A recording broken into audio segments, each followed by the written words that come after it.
On March 15, 1871, 12-year-old Violet Mueller spoke 3 broken words in English that changed everything. Herr Kellerman burned children. The German immigrant community of Milwaukee's 3rd Ward froze in silence.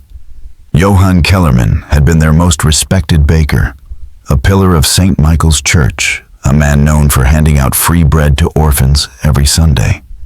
But he had been dead for 2 weeks, found frozen in the Milwaukee River. His death ruled an accident.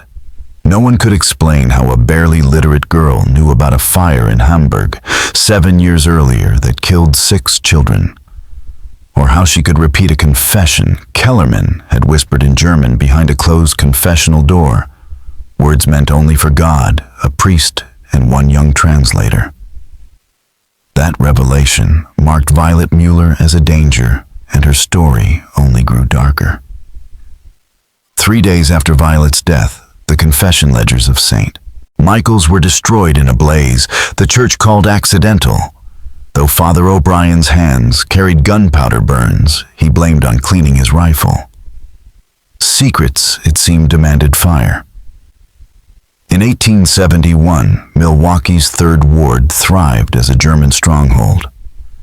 Cobblestone streets were alive with breweries and bakeries, the air heavy with the scent of bread and hops.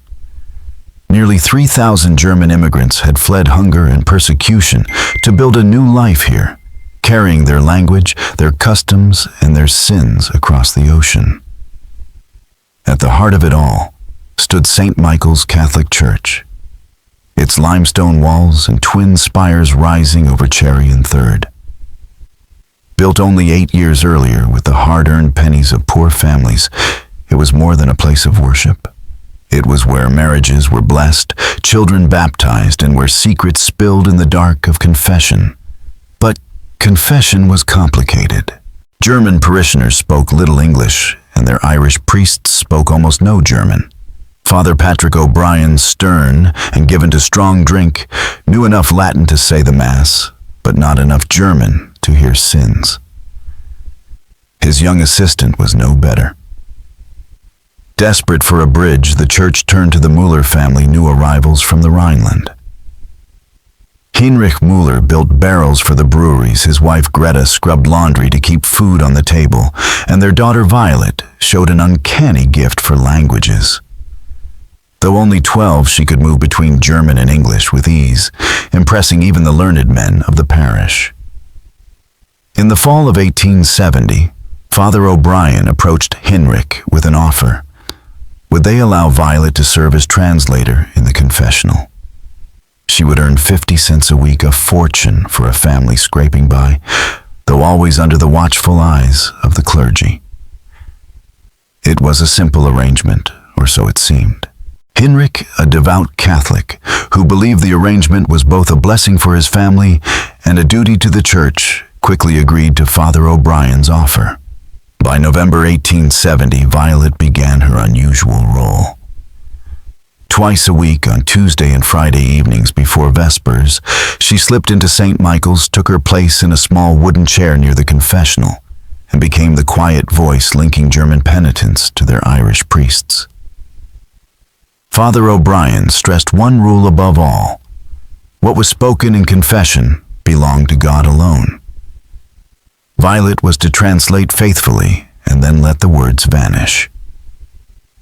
The confessional itself was a heavy walnut structure carved with saints and angels, its 3 compartments designed for both privacy and clarity.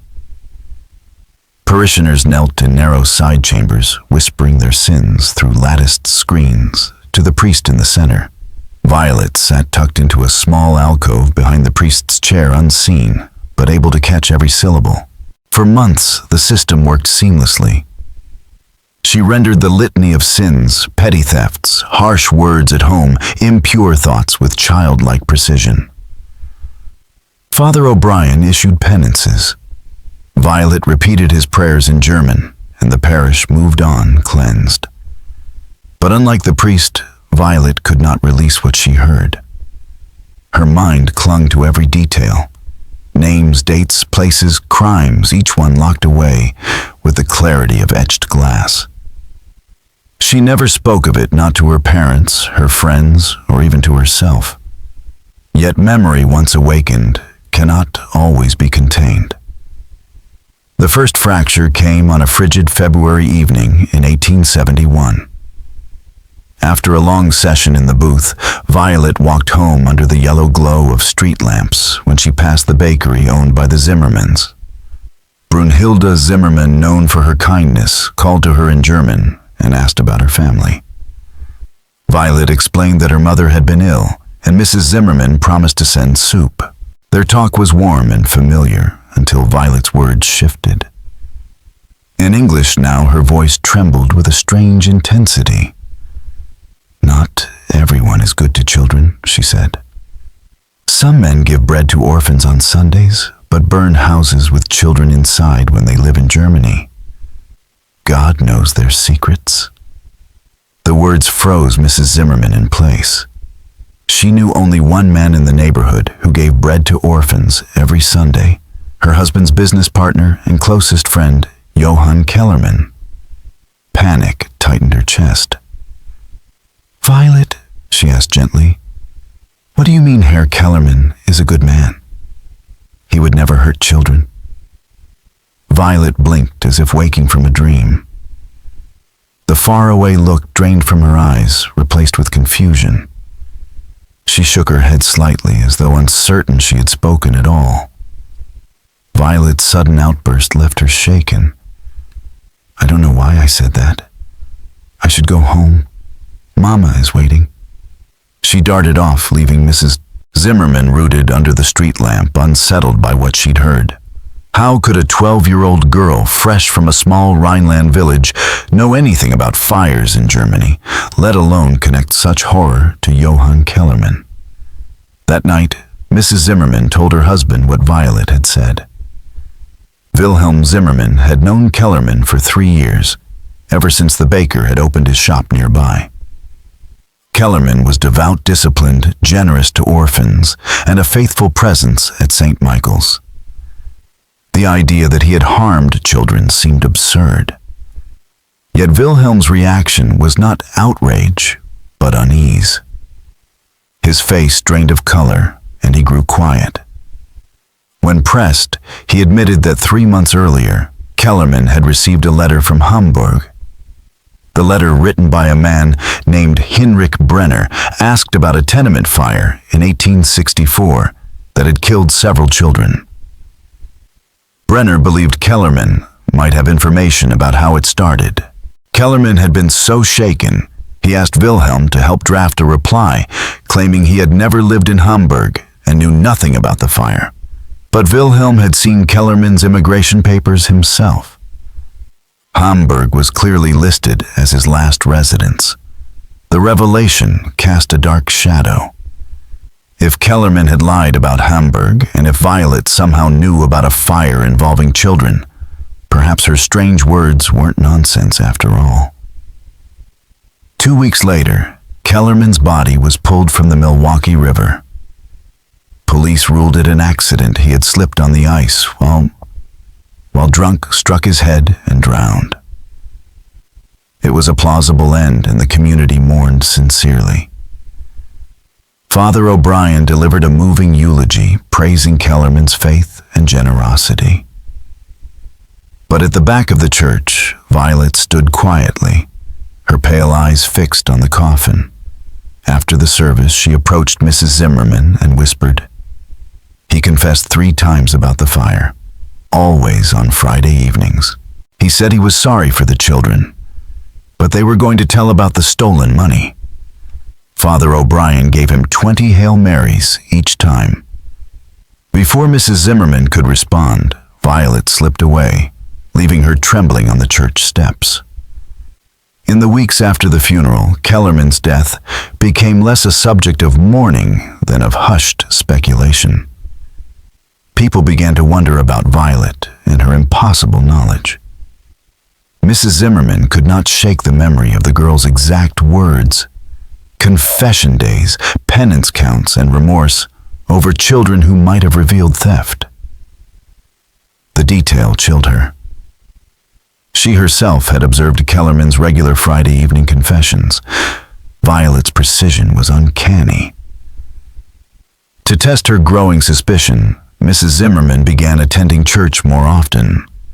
She watched confession patterns closely and realized just how central Violet's position was. From her small alcove behind the priest, the girl heard everything whispered: sins the priest questions, the assigned penance, the prayers of absolution. Week after week, names and crimes passed through her young ears and stayed locked in her memory. Violet wasn't just a translator. She was a living archive of the community's darkest secrets. In time, it became clear to Mrs. Zimmerman that Violet had become the living vault of the Third Ward's sins, carrying every whispered confession inside her, like a ledger no fire could destroy. But what unsettled her most was the pattern she began to see. 3 other men, Klaus Brenner, Otto Steinberg, and Hinrich Vollmer, all regulars of Friday evening confession, had died in quick succession over the past few months. Their deaths looked like accidents on the surface: Brenner crushed by a barrel, Steinberg falling from a roof, Vollmer collapsing at cards. None of them were old, none had health problems, and all had confessed just as faithfully as Johann Kellerman. Taken separately, the tragedies could be written off as bad luck. Together, they looked like the systematic erasure of men who had sins too dangerous to surface. That suspicion became unbearable when Mrs. Zimmerman ran into Violet one March evening outside Woolmer's shuttered tavern.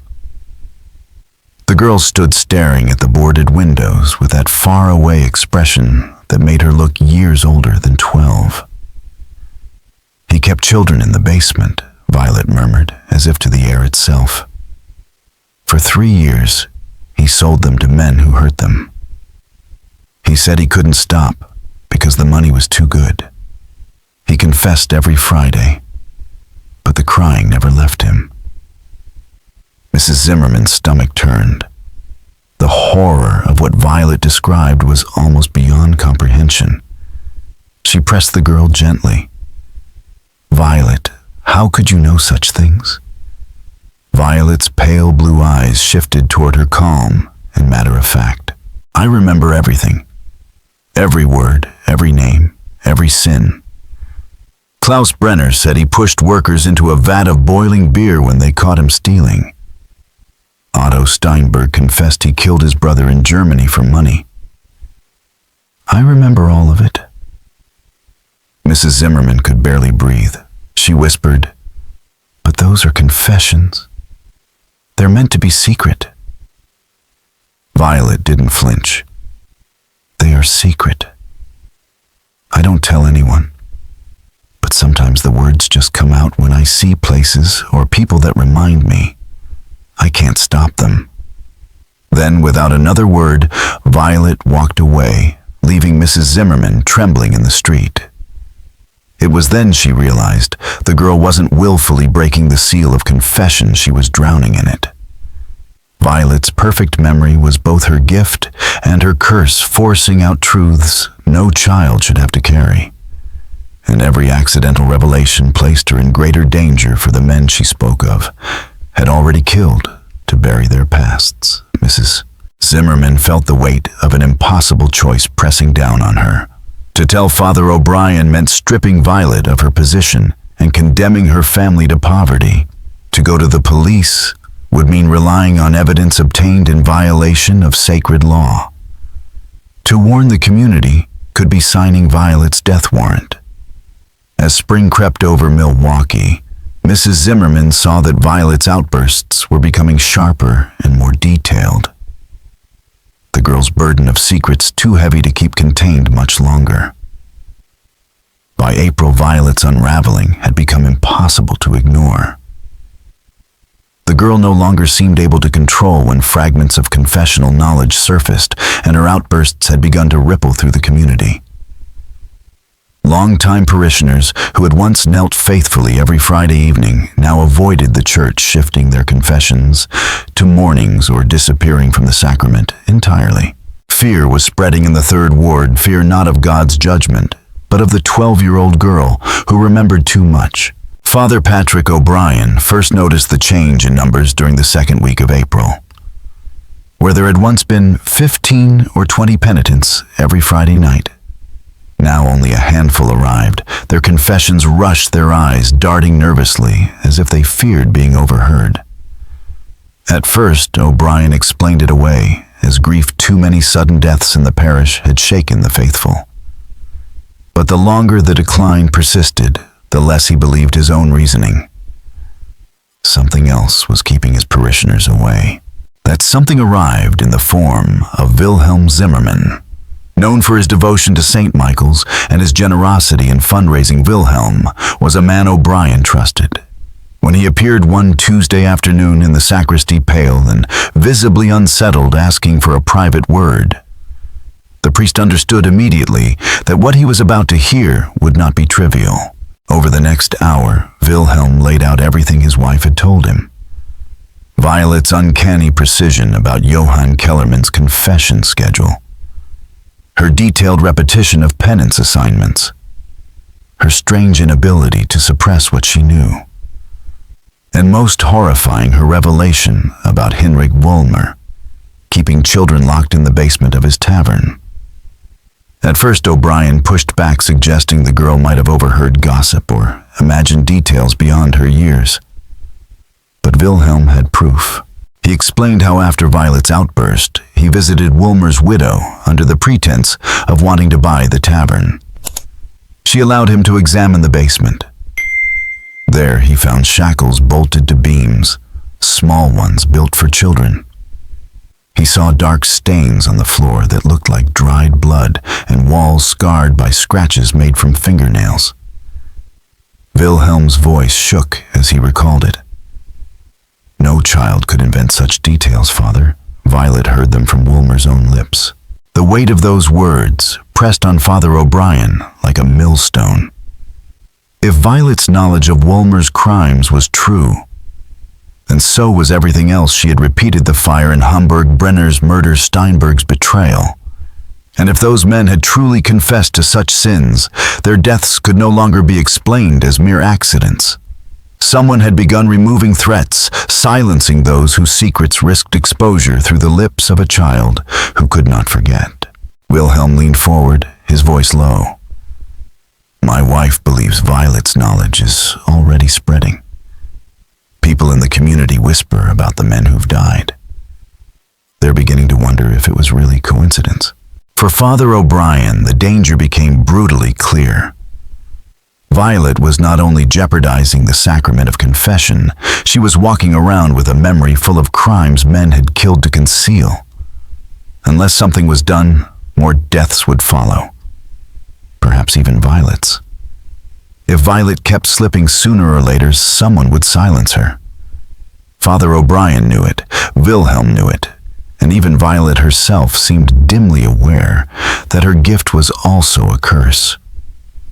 Worse still, if whispers spread that St. Michael's confessions were not truly sealed, the very heart of the German parish would collapse. Without the safety of the booth, without the guarantee of secrecy, there could be no absolution, no trust in the church at all. "What do you think should be done?" Wilhelm O'Brien asked quietly. Wilhelm took his time. His broad hands clasped tight. "Father, I think Violet should stop translating confessions at once, for her safety and for the safety of the whole community." O'Brien hesitated. "But without her, our German parishioners cannot confess properly. Their souls..." Wilhelm cut him off, his voice low and grim. "Father, their sins may be more dangerous than their souls can bear." That night, O'Brien wrestled with his conscience. Dismissing Violet seemed the simplest course, but he feared doing so would only raise more suspicion. And so he chose another path, one that would weigh on him until his dying day. He would test her, see for himself the depth of her knowledge. If he could understand what she carried and how it escaped, perhaps he could find a way to protect her and the church. When the confessions ended that Friday evening, O'Brien asked Violet to stay. He led her to a dim storage chamber behind the altar, away from curious ears, and spoke with deliberate gentleness. "Violet, I've heard you sometimes repeat things from confession. Do you understand why this troubles me?" Her pale eyes met his wide with sincerity. "I don't mean to father. The words just come out when I see things that remind me." "What kinds of things?" he pressed. She thought carefully. "Places where bad things happened. People who look like the ones who confessed. When I saw Herr Kellerman's bakery after he died, I couldn't stop thinking about the children in Hamburg." O'Brien's stomach turned. "Violet, what did Herr Kellerman say about Hamburg?" Her voice was steady, almost detached. "He said he stole from the church collection box. The children saw him. He put oil rags under the stairs of their house and lit them while they were sleeping. 6 children died. He said he was sorry, but poverty makes people do terrible things. That's why he came to America." O'Brien felt sick. The detail, the motive, the method, it was too precise to be invention. It had the unmistakable ring of true confession. And if Kellerman had indeed committed such a crime, his drowning in the river was no accident, but retribution. Violet O'Brien asked carefully, "Who else have you told?" "Only Mrs. Zimmerman," she replied. "But people talk about it anyway in the taverns. They say he got what he deserved." The priest's blood ran cold. Even without trying, Violet had become the source of rumor and investigation, and each slip cast new suspicion on men who thought their sins safely buried. It was like stones thrown into still water, ripples spreading wider, unstoppable. "Violet, I want you to promise me something. Try very hard to keep these thoughts inside. Can you do that?" Her small face tightened with pain. "I try, Father, I try so hard. But sometimes the thoughts are too loud. It's like water behind a dam. The cracks open and the water leaks out." In that moment, Father O'Brien understood the terrible truth. Violet wasn't disobedient, and she wasn't malicious. She was drowning beneath the weight of 100 confessions, her perfect memory turning her into something she could neither control nor escape. She was both victim and danger, innocent and yet lethal to those whose sins she carried. As he walked her home that night, the priest felt the burden of a decision forming in his chest. Whatever he chose to do next would decide not only Violet's fate, but the fate of his parish and perhaps the entire community. And deep down, he already knew there would be no choice without blood. Instead of shielding Violet by quietly removing her from her duties, Father O'Brien chose a colder path. He decided that if her knowledge could not be contained, then it must at least be captured. He began what he called memory sessions, sitting with Violet in private and coaxing out every confession she had ever translated. Under the guise of helping her forget, he pressed her to recall names, dates, places, and crimes. The results shook him to his core. Violet's memory held more than fragments of gossip or hints of wrongdoing. It was a living archive of sin. She spoke of murders committed in Germany before men fled across the Atlantic, of theft and fraud, carried out in Milwaukee, of arsons, assaults, and horrors against children. The confessional at St. Michael's had become less a place of absolution than a vault of evidence against an entire community of fugitives hiding in plain sight. By the time O'Brien was done, he had filled 3 leather-bound journals with her revelations, a damning catalog of crimes stretching across 2 continents. The priest began to see the deaths of Kellerman, Brenner, Steinberg, and Woolmer in a new light. They were not accidents, but eliminations. Someone else already knew Violet's secret and was dispensing justice from the shadows. The question that gnawed at O'Brien was who? Who besides himself had pieced together that the pale-eyed girl carried the sins of the parish in her memory? And how far would they go to protect their own secrets? The answer revealed itself in the form of Hans Richter, a man whose presence in Milwaukee's German Quarter loomed as large as the church itself. Owner of a brewery, a boarding house, and a meatpacking plant, Richter's wealth gave him influence. But it was his reputation as a fixer that made him indispensable. If a boy stole from a rival's shop, Richter arranged settlements that kept the police away. If a family faced eviction, Richter provided loans to buy time. When disputes flared with Irish neighbors, he mediated with a firm hand and left both sides grudgingly satisfied. Yet behind his benevolence, whispers followed him. It was said Richter could make people vanish, that he kept ties to rough men in Chicago and St. Louis, that his past in Germany was best left buried. None of these whispers ever made it to official ears, but they were constant enough to make one thing clear. Hans Richter was not a man to cross. Curiously, he had been absent since Kellerman's funeral. The man who had once presided over tavern gatherings and parish meetings had withdrawn his confidence, replaced with a watchful silence. When he finally re-emerged in late April, he was no longer the genial host of German Milwaukee, but a man who lingered in shadows, speaking in hushed tones, his eyes always scanning the room. Father O'Brien realized the truth when Richter requested a private meeting at St. Michael's.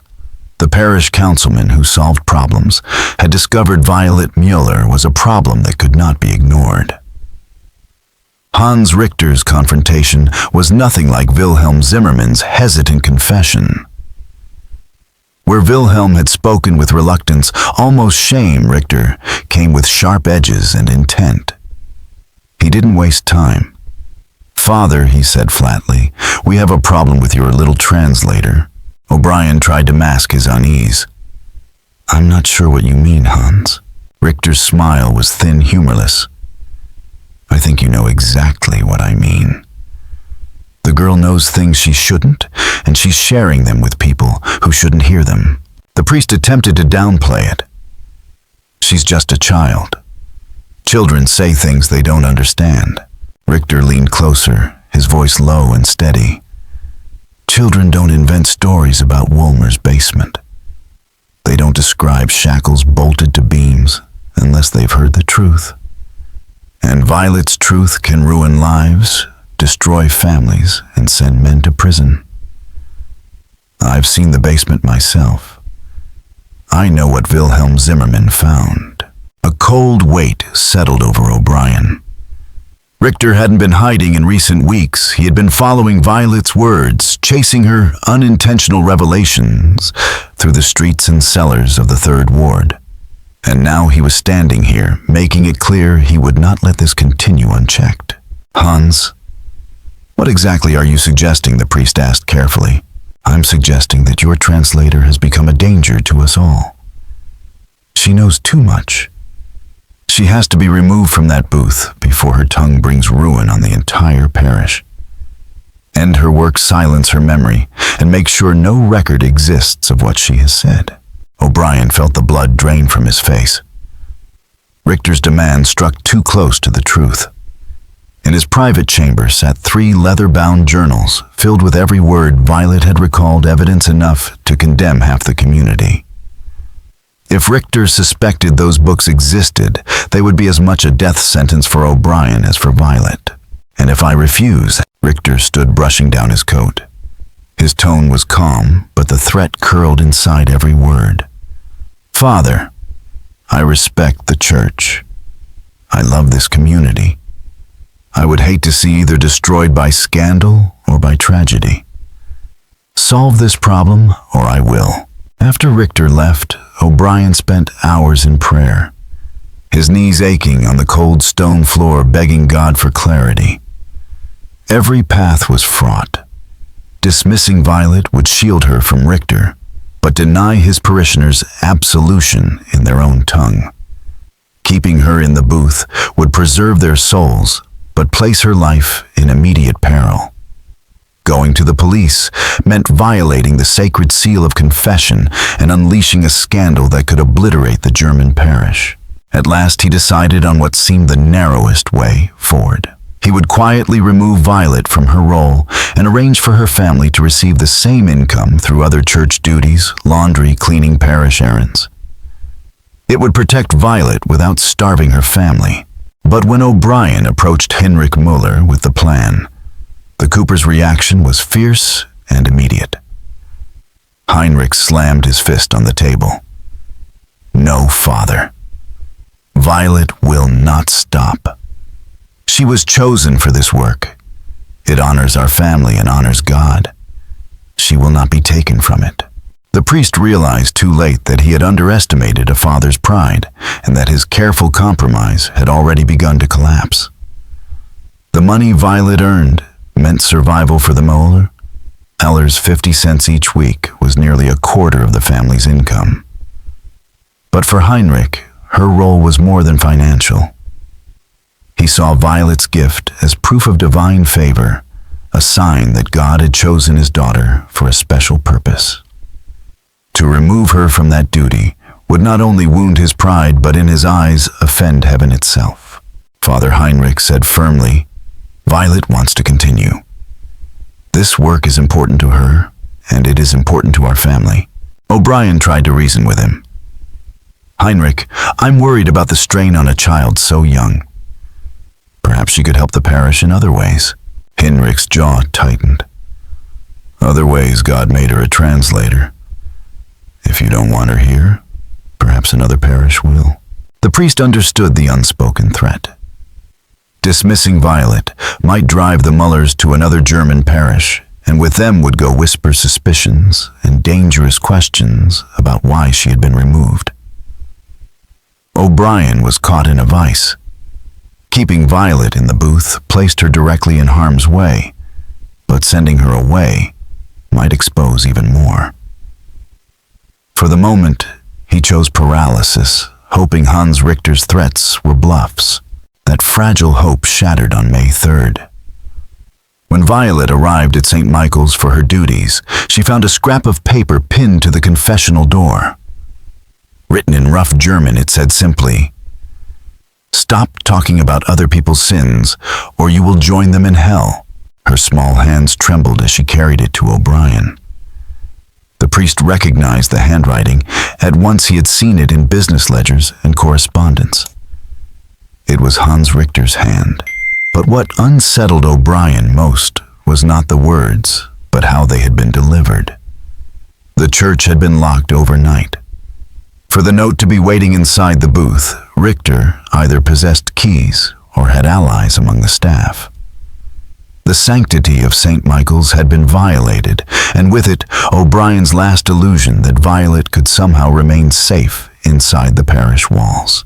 That afternoon, he summoned Heinrich and showed him the note. You must take Violet away from Milwaukee. Tonight. There is no time. Heinrich's face went pale as he read. He understood. Back in Germany, threats like these had been preludes to hangings and midnight raids. Where should we go, Father? To Chicago, O'Brien said. I have friends at St. Aloysius Parish. They'll take you in. Do not tell anyone where you've gone. Do not come back until I send word. Heinrich nodded slowly, grim as stone. And Greta, she is too ill to travel. Leave her with the Zimmermans, O'Brien urged. They will keep her safe until she can join you. But Violet must leave now. If she stays, she will not live to see another week. That evening, as dusk spread its shadows across the cobbled streets of the 3rd Ward, Heinrich packed a single satchel with his daughter's few belongings. Violet seemed to understand without explanation. The lightness in her voice was gone, replaced with a quiet gravity that made her seem older than her years. Papa, she whispered as they stepped from their tenement on Huron Street, are we leaving because of the things I said about the men who died? Heinrich knelt in the half-light, taking her small hands in his. He searched her pale blue eyes, knowing he could not tell her everything. But he also knew she already carried more truth than any child should bear. Violet, you did nothing wrong, Heinrich whispered as he knelt beside his daughter. Sometimes adults do terrible things. When children know about those things, it can put them in danger. We're leaving to keep you safe." She looked up at him with those pale, unblinking eyes. "Will we come back someday?"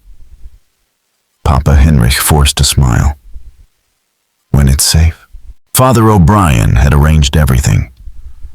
Wilhelm Zimmermann would conceal Heinrich and Violet in his brewery wagon, hidden beneath barrels and grain sacks, and drive them to the Milwaukee Road Depot. From there, they would take the evening train to Chicago, where Father McKenna of St. Aloysius Parish had promised them sanctuary. Greta, too sick to travel, would remain in the Zimmermans' care until she was strong enough to reunite with them. It was a desperate plan, but it was a plan. What none of them knew was that Hans Richter had anticipated it. As Wilhelm's wagon rattled toward the depot, 3 men stepped out from the shadows near the platform. Richter was at the center, flanked by 2 of his slaughterhouse men, each carrying heavy walking sticks that looked more like cudgels than canes. "Good evening," Wilhelm Richter said pleasantly, his voice carrying the chill of command. "A fine night for travel." Wilhelm's grip tightened on the reins. The depot was public enough to deter open bloodshed, but isolated enough to leave him no chance of escape. "Evening, Hans," he answered carefully. "Just delivering supplies to the warehouse." Richter's smile was sharp. "I think your cargo tonight is more valuable than barley or grain. I think you're delivering the little translator who's been causing our community so much trouble." From beneath the sacks came a muffled child's voice. "He burned the church records, Papa." "He burned the confession books so no one would know about the money he stole from the poor box." The word struck Richter like a hammer. His mask of composure cracked, fury rising in his eyes. "Get them out of the wagon," he ordered. Wilhelm knew resistance was useless. The 2 men beside Richter were young and strong, and they had chosen their ground too well. With dread in his chest, he helped Heinrich and Violet climb down. Richter stepped close, studying Violet as if she were an object for sale. "So you're the little girl who remembers everything? Tell me, child, what else do you remember about me?" Violet met his gaze without fear. "You confessed to killing your brother in Hamburg. You stole his papers so you could come here. You pushed him into the harbor and said he was drunk. You said you were sorry, but you couldn't go to prison." Richter's face drained of color. It was the confession he had made years earlier, whispered in secret his first week in Milwaukee. No one could have known, not unless they had heard it in the booth. "You've heard enough confessions." "Little translator," he said quietly, his voice trembling with fury. "Now it's time for you to make your own." What happened next became the subject of rumor and testimony for decades. Wilhelm later swore that Richter seized Violet by the arm and dragged her toward the river that flowed behind the depot. Heinrich lunged to stop him, only to be clubbed down by one of Richter's men. Violet screamed, her cries ringing across the platform. Passengers waiting for the train turned toward the sound, and then Violet's curse her memory became her only weapon. As Richter hauled her toward the water, she began to speak not in whispers, but in a torrent, her voice cutting through the night. She named every crime Richter had ever confessed: murders in Hamburg, thefts in Milwaukee, bribes to police, threats against rivals. She recited them with dates, names, places, every detail precise, like a courtroom stenographer. "Stop talking," Richter roared, but Violet could not. Fear and trauma had shattered the fragile walls in her mind, unleashing everything she had stored inside. Depot workers and passengers froze, listening. They heard her call Hans Richter a murderer, a thief, a man who silenced anyone who might expose him. And just before his hands closed around her throat, they heard her final words. "You killed them all because they knew about the stolen money. You killed Kellerman and Brenner and Steinberg and Woolmer because I told people what they confessed. But you can't kill everyone who knows your secrets, because God knows your secrets too. Richter silenced her by the river's edge. But he could not silence what she had said. Too many witnesses had heard too much. By morning, Milwaukee police were searching for him, their attention drawn not by rumor, but by Violet's last unstoppable testimony. And within days, the deaths of Kellerman, Brenner, Steinberg, and Woolmer, once dismissed as tragic accidents, were reopened under the darkest suspicion. Within weeks of Violet's death, the unthinkable began to surface. Investigators uncovered evidence that confirmed many of the details she had cried out in her final moments. Hans Richter, however, was gone. On the very night Violet died, he vanished from Milwaukee, leaving behind his brewery, his boarding house, his slaughterhouse, and the carefully crafted identity that had made him the most powerful man in the Third Ward. Some swore he boarded a westbound train for California. Others insisted he slipped back to Germany under an assumed name. A few whispered that he never left at all. That other Germans, furious at the chaos he had brought down upon their community, made sure his body would never be found. Heinrich Mueller survived that night at the depot, but he was never the same. The injuries he suffered ended his work as a cooper, and the grief over Violet's murder consumed the rest of his life. He wrote hundreds of letters to police across the country and hired private investigators with what little money he had chasing every rumor of Richter's whereabouts. He never caught the man who had killed his daughter, but his tireless search kept her case alive long after officials had closed their books. The murder of Violet Mueller sent shockwaves through Milwaukee's German community. For decades, the Third Ward had been held together by shared language, faith, and tradition. But in the wake of her death and the revelations that followed it, became clear how much darkness had been hiding beneath the surface.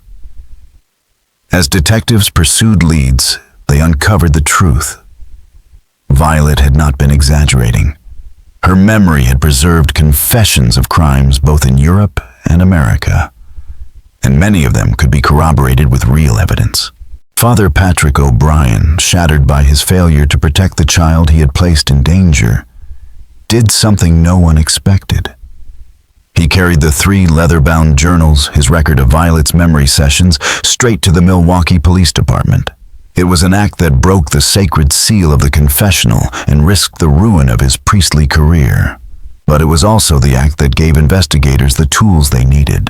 The journals contained an extraordinary archive of sin and crime. They detailed murders committed in Germany, thefts, and assaults in Milwaukee, arsons, fraud, even organized rings of abuse. Police Captain Michael Donahue, who led the investigation later, called them the most comprehensive record of criminal intelligence ever delivered by a single source in this city's history. Thanks to those pages, men long believed untouchable were arrested and tried.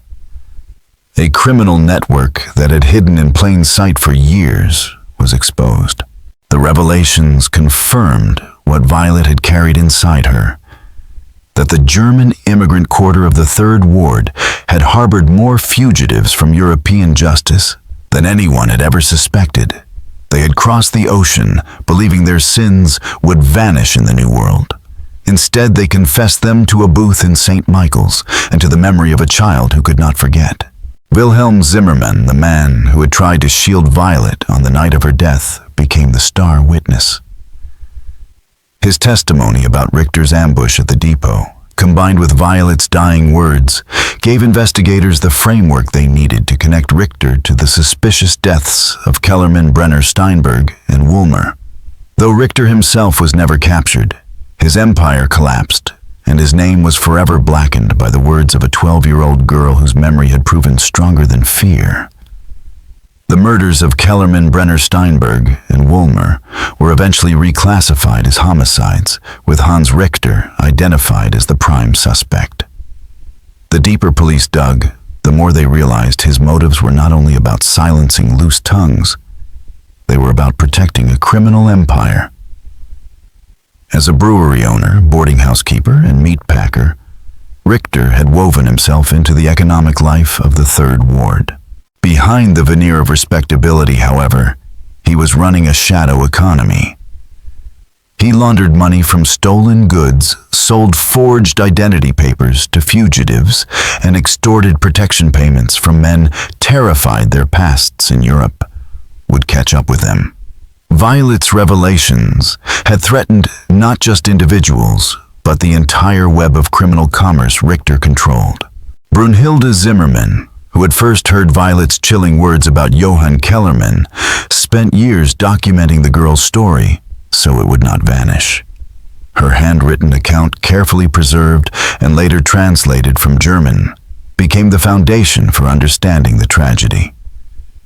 In her words, she was just a little girl who remembered everything. In a different time and place, her gift would have made her a scholar or a teacher. But in our community at that time, her memory made her the most dangerous person in Milwaukee. The Catholic Church, shaken to its core, responded by reforming its practices nationwide. The Milwaukee Protocol required adult translators for confession and put strict safeguards in place to ensure no child ever again bore such a burden. St. Michael's continued to serve the German faithful, but it never employed a child interpreter again. A small memorial plaque still stands at its entrance. Installed by Father O'Brien before his retirement, it honors Violet's sacrifice with the words of Christ. "Suffer the little children to come unto me, for of such is the kingdom of heaven." Heinrich Mueller, broken in body from the attack and in spirit from his loss, never remarried after Greta's death from pneumonia just 6 months later. He lived out his days as a night watchman, still writing letters to police and investigators across the country, clinging to the belief that Richter lived on somewhere under another name. His last letter, penned before his death in 1891, warned, "A man who could kill a child to protect his secrets will never stop running from those secrets." Detective Captain Michael Donahue, who led the investigation, agreed. In his memoirs, published years later, he wrote, "Men like Richter don't disappear. They reinvent themselves. Somewhere in America there is, or was, a man with a new name respected in his community, who was once Hans Richter of Milwaukee, and he is likely still preying on the weak to protect his past." The official case file on Violet Mueller's murder stayed open until 1920, when Milwaukee police finally declared Richter legally dead. By then the trail was long cold, and every key witness had passed away. Yet Violet's story refused to die. Modern criminologists recognize her case as an early example of witness elimination, a calculated killing designed to silence someone whose knowledge could topple a criminal network. The most chilling validation of Violet's memory came years later. In 1923, during the demolition of Woolmer's old tavern, workers uncovered a hidden compartment containing ledgers and letters. The documents detailed years of child trafficking, complete with names, dates, and financial accounts. Among them was a letter addressed to Hans Richter himself, confirming his partnership with Woolmer and detailing how they split their profits. The find came more than 50 years after Violet's death, but proved beyond doubt that every word she had spoken was true. In the end, Violet Mueller's tragedy stands as a haunting reminder of how evil often cloaks itself in respectability, and how the most powerless, the children, the poor, the immigrants, are sometimes the only witnesses to its secrets. Her gift of memory, which could have been a blessing, became the very thing that doomed her. Yet in the face of terror, she spoke the truth, and that truth exposed crimes that otherwise might have remained hidden forever. What about you? Do you think everything was revealed, or did some of Richter's secrets vanish with him? If you were captivated by this story, share it with a friend who loves dark mysteries, hit the like button and subscribe so you never miss another tale of horror and history. Until next time, Remember, sometimes the most dangerous thing in the world is the truth itself.